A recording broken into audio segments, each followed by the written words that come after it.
Ang nakabarong na si Pangulong Marcos mismo ang nagpintura ng ilang upuan sa V-Mapa High School sa Maynila.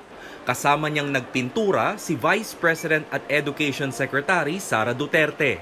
Matapos ang photo ops, in-entertain ang mga gurong nais magpa-selfie at ininspeksyon ang paaralan. Bahagi ito ng Brigada Eskwela ang sabayang paglilinis ng mga paaralan bago ang pasukan sa August 29.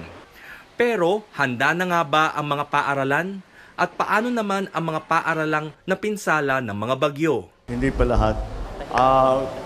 Kasi nung tumama yung bagyo, sabi namin anong magagawa natin sa isang buwan. Pero kung hindi po umabot yung repairs nila by opening ng August 29, ay immediately po i-implement ng ating mga paaralan yung blended learning program natin. Ibig sabihin, may mga araw na sa bahay lang mag-aaral ang mga estudyante, gaya ng ginawa noong kasagsagan ng pandemya. At dahil sa hindi malamang takbo ng panahon, pinag-aaralan na rin ang pagbabalik ng schedule ng klase sa Hunyo hanggang Marso.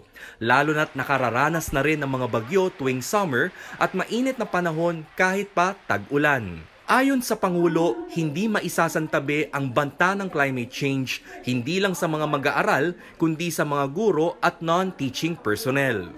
Pero aminado ang Pangulo, hindi ito magiging madali. Wala naman kaming preference, mas gusto namin ito, mas gusto namin yun. Hindi naman, titignan lang talaga natin kung ano yung pinakamaganda, both for the kids, especially for the children, at saka sa mga teacher. Kung matutuloy man ito, posibleng masabay ito sa implementasyon ng matatag curriculum sa school year 2024 to 2025. Layunin ng bagong curriculum na pataasin ang score ng mga Pilipinong estudyante sa international test. And sa key stages, grade 1 to 3, dati 7 subjects tayo, binaba natin sa 5 subjects with a focus on math and reading. And then, ang science natin papasok pag grade 4. Para na ako education expert na. Rex Remitio, CNN Philippines.